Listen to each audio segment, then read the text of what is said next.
النهارده هعمل لكم تجربة. أول حاجة ازيكم، يا رب دايما تكونوا بخير وبأفضل حال طبعا.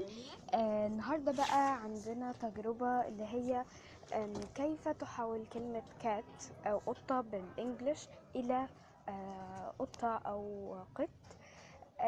أنا هجربها. اتفرجت على فيديو من قناة اسمها قناة هابي بلانت.